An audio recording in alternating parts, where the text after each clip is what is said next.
Hello, grade 10 students! As I noticed, our week's lesson is quite difficult. That's why I have decided to do this video so that it can help you in doing your activities. In this module, you are expected to identify characteristics of an argumentative essay, make an outline of an argumentative essay, and compose an argumentative essay. And now let's go over to our text, the language advantage. In the not-so-distant past, Filipinos were envied in Asia for their proficiency in the English language.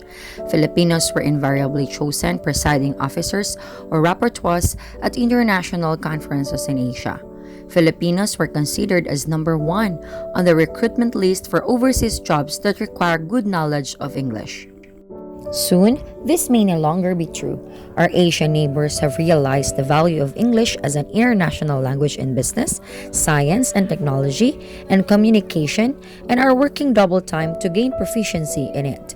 Thousands are enrolling in English language schools in Shanghai, Hong Kong, Singapore, Bangkok, and Tokyo, and all eager to learn the language in the shortest possible time.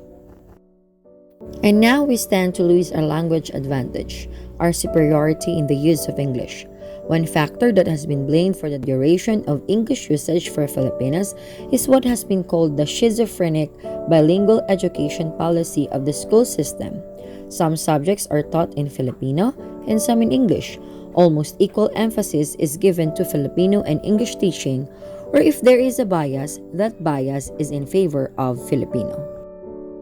Studies have shown that the content of a school subject is understood more quickly, assimilated more easily, and retained much longer when it is taught in the native language than when it is taught in the foreign language.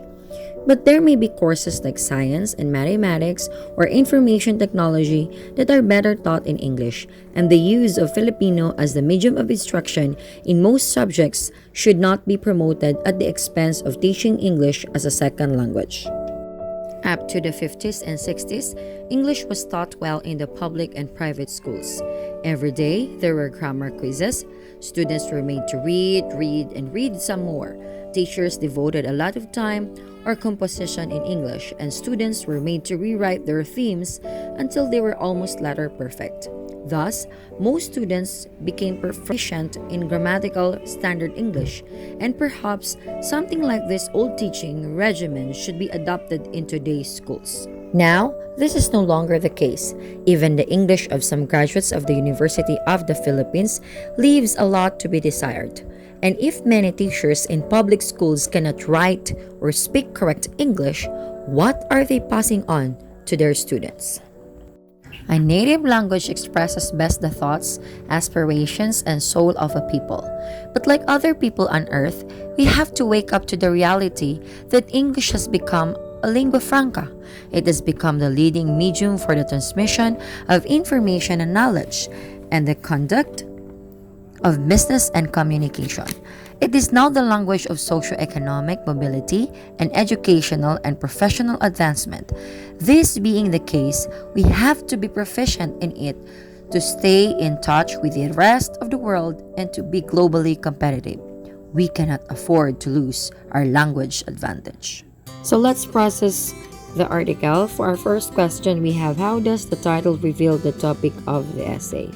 So the title is Language Advantage. So the title is very direct, and you can already think that the text was all about the language and how language is being advantage if you're going to use it.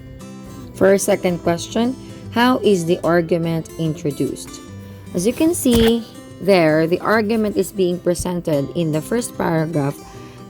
It introduces the glory days of the Philippines as the number one country in using the English language. But on the second part, it was contradictory because it is being said there that our neighboring countries, the Asian countries, are now joining up the trend, and they are already doing their best to learn the language as well. And the Philippines is not the country anymore being the first one in teaching the English language. Question number 3, what pattern or technique is employed in this writing? And number 4, what examples are used to illustrate the point? So as you can see here, the first paragraph is the introduction, and number 2, it is there's a question there, and the third, the fourth, the fifth is presenting the evidences or the reasons or the ideas, and the fourth paragraph is it's introducing some questions again, and the last paragraph is the conclusion. So there is a pattern there, and later we will discuss what type or what kind of writing it is. Question number 5 and 6. Does the conclusion resonate with the introduction? Generally, what is the challenge posed by the editorial? So, again, when we write an essay, let us make sure that the conclusion is congruent to our title, or it must justify our title or explain our title. So there in the last part, it is, the last line is, we cannot afford to lose our language advantage. And the title is language advantage. So we can see there that there is a connection between the conclusion and the title. So what is the challenge posed by the editorial? So the writer here wanted to challenge every one of us, or the Philippines, or the people who is governing the Philippines, to what? To be awakened that we should not lose the language advantage. There is still time to be in the peak again, just like before, as being the number one in the Asian countries in terms with the use of the English language. So let's talk about what is an argumentative essay. So it is an essay that conveys opinions that are proposed as true and justifiable. It is for this reason that an editorial is the most outstanding example or argumentative writing, although persuasion is also really identified in campaign speeches or even print advertisements. Yes, that's why it is also called sometimes as persuasive text. But this is more on what? This is more on point. It presents and explains the issue or case, give reasons and supports reasons, and prove its points. So what are the basic components of an argument? So we have the claim, the reason, and the evidence. So there are basic components of an argument. Again, so we have the claim. So when we say claim, it typically answers the questions, what do I think? So what is your point, or what is your stand? So the reasons, it answers the question, why do I think so? So what are the reasons of your point of view, or what are the reasons of your stand?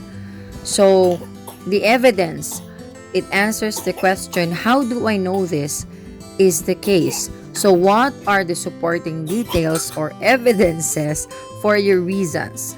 So it must justify, or it must solidify your claim, so that it will present your arguments well.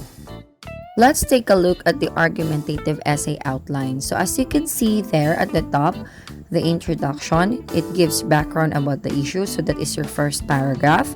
The second is we have the claim or the thesis statement, where you establish your stand on the issue. So we have the first, the second, the third. This is the third, the fourth, and the fifth paragraph, where you state your reasons, and under your reasons or within the paragraphs, you will give at least one evidence for that reason. And the next paragraph is we have the counterclaim or the rebuttal, where you state the other side of the issue, then provide facts and examples to disapprove or disprove. And the last part of your paragraph is the conclusion. It is where you restate, summarizes, and supports the arguments you presented in your essay. Using our argumentative essay outline, let's do our essay earlier. For introduction, letter A, we have Filipinos were considered as number 1 on the recruitment list for overseas jobs that require good knowledge of English. Second, claim, soon this may no longer be true. Our Asian neighbors have realized the value of English as an international language in business, science and technology, and communication, and are working double time to gain proficiency in it. One factor that has been blamed for the deterioration of English usage for Filipinos is what has been called the schizophrenic bilingual education policy of the school system. For evidence, we have some subjects are taught in Filipino and some in English. Almost equal emphasis is given to Filipino and English teaching, or if there is a bias, that bias is in favor of Filipino. Studies have shown that the content of a school subject is understood more quickly, assimilated more easily, and retained much longer when it is taught in the native language than when it is taught in the foreign language. Evidence under reason number 2, the use of Filipinos as the medium of instruction in most subjects should not be promoted at the expense of teaching English as a second language. Reason number 3, up to the 50s and 60s, English was taught well in public and private schools. Evidence under reason number 3 is every day there were grammar quizzes. Students were made to read some more. Teachers were devoted a lot of time in composition of English. Students rewrite their themes until they are almost perfect. For our counterclaim or rebuttal, if many teachers in public schools cannot write or speak correct English, what are they passing on to their students? For conclusion, English has become a lingua franca. It has become the leading medium for the transmission of information and knowledge and the conduct of business and communication. It is now the language of socio-economic mobility and educational and professional advancement. This being the case, we have to be proficient in it to stay in touch with the rest of the world and to be globally competitive. We cannot afford to lose our language advantage.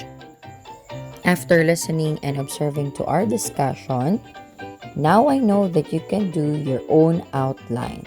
So in what I can do, in activity 3, you must choose one first about your topic and now make your own outline.